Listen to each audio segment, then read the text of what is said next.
Halo, assalamualaikum teman-teman. Perkenalkan, aku Yuni Diandini. Biasa orang-orang menyapa aku Dini. Kali ini aku akan bukan membahas sih ya, mungkin lebih terkait sharing-sharing terkait informasi seputar akuntansi. Nah, aku di sini bukan jago juga, tapi kita mungkin bisa sama-sama saling belajar. Nanti apabila ada kasus-kasus yang kita nggak bisa pecahkan, teman-teman bisa bantu komen di kolom komentar.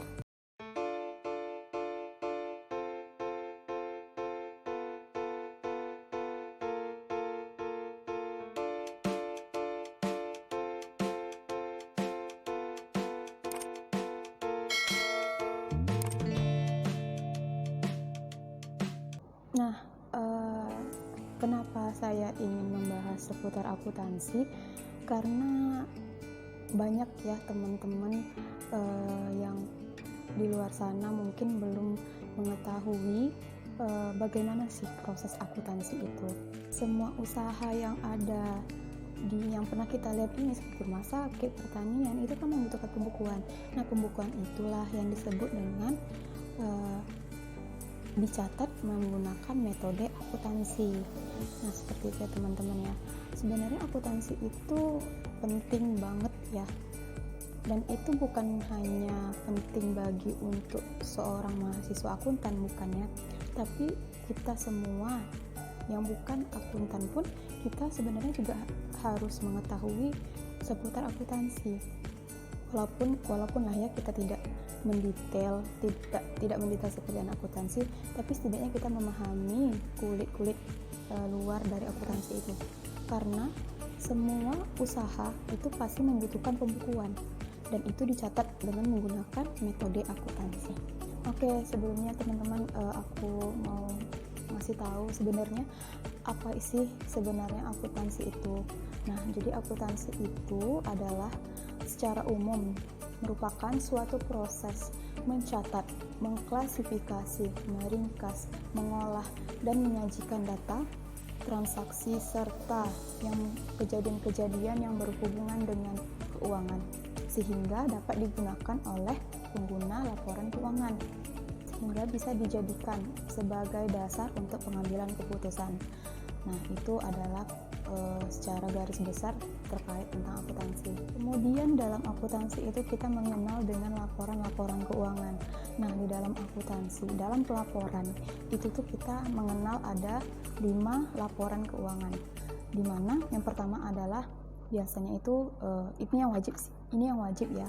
Yang wajib itu ada neraca, laporan perubahan modal atau laporan perubahan ekuitas, sama laba rugi. Nah, itu biasanya sih yang dipakai untuk perusahaan-perusahaan yang menengah. Namun kalau untuk perusahaan-perusahaan besar itu tuh dia ada 5 laporan keuangan yang biasa disajikan oleh mereka. Di mana yang pertama itu adalah laporan neraca, laporan perubahan modal atau perubahan ekuitas. Yang ketiga itu adalah laporan laba rugi, yang keempat laporan arus kas, dan yang kelima itu adalah catatan atas laporan keuangan. Nah, di sini di catatan atas laporan keuangan ini berisikan informasi-informasi terkait apa-apa penjelasan-penjelasan dari laporan-laporan. Kan ini ada nih di neraca. Nah, ini misalnya nggak dijelaskan di neraca tapi dijelaskan di catatan atas laporan keuangan. Artinya catatan atas laporan keuangan ini informasi detail terkait laporan-laporan yang udah kita sajikan sebelumnya. Kemudian pasti juga teman-teman sering mendengar nih tentang siklus akuntansi. Nah, sebenarnya siklus akuntansi itu gimana sih? Siklus akuntansi itu berawal dari pengumpulan bukti-bukti transaksi. Nah, biasanya seorang akuntan itu mengumpulkan bukti-bukti terkait dengan keuangannya, baik itu bukti pembelian, bukti penjualan, seperti itu. Pokoknya terkait apapun yang terkait dengan uang masuk dan uang keluar itu harus ada bukti-buktinya, dan itu kita akan mengumpulkan bukti-bukti itu di awal. Kemudian setelah kita kumpulkan bukti-buktinya tadi, kita lakukan proses penjurnalan. Nah, di sini nanti ada kita bahas di mungkin video berikutnya kali ya, terkait jurnal umum. Nah, di sini ada penjurnalan ini ada jurnal umum, ada jurnal khusus atau jurnal pembantu. Kemudian setelah kita melakukan penjurnalan, kita melakukan posting ke buku besar. Nah, nanti misalnya kita di dalam memposting itu kita diposting berdasarkan akun-akunnya.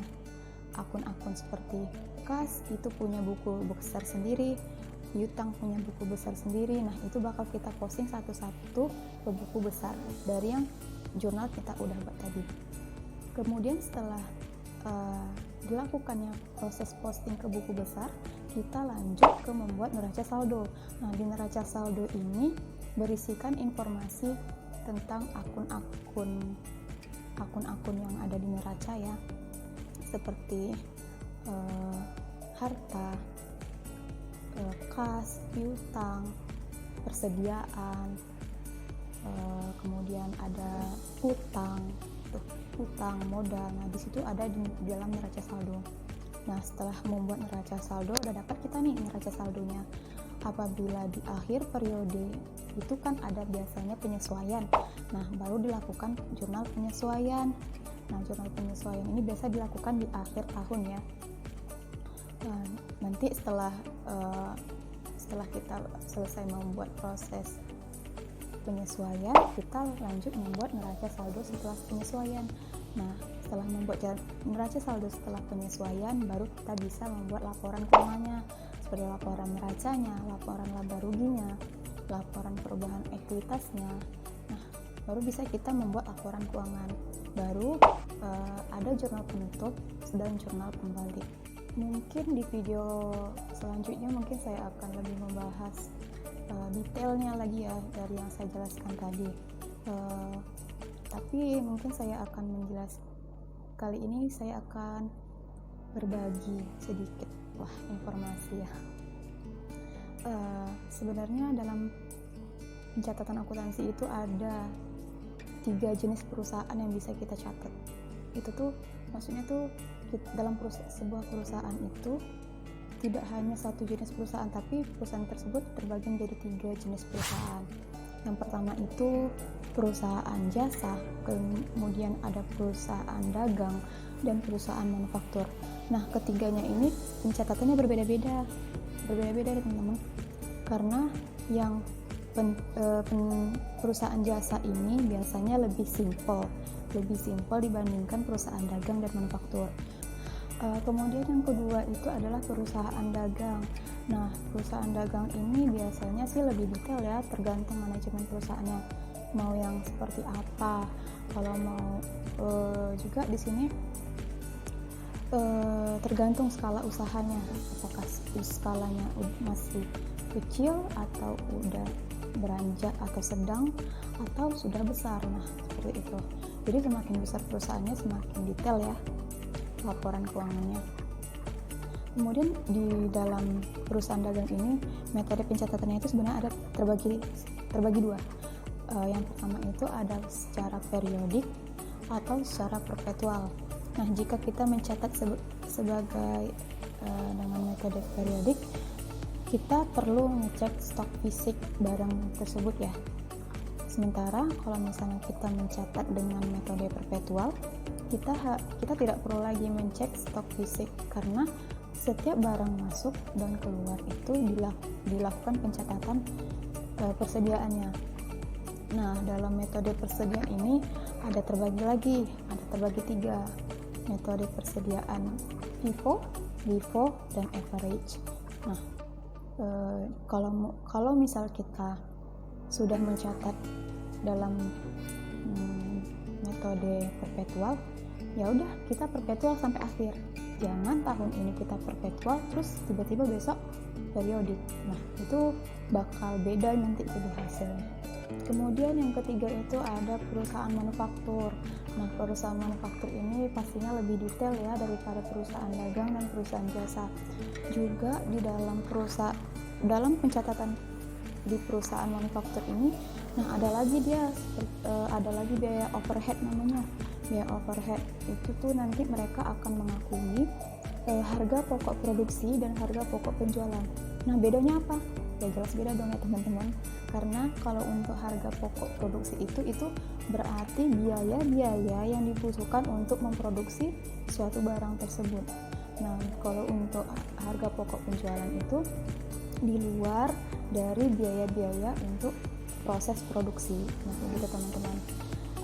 Kemudian juga biasanya perusahaan-perusahaan manufaktur itu ada juga yang memakai metode pencatatan perusahaan dagang, tergantung lagi ya skalanya.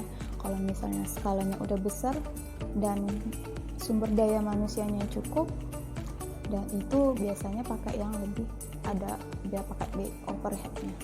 Tapi kalau misalnya sumber dayanya masih kurang efektif, biasanya masih menggunakan pencatatan perusahaan dagang.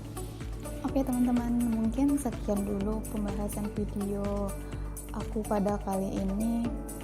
Semoga teman-teman paham ya penjelasan singkat aku tadi, dan semoga juga bermanfaat buat teman-teman.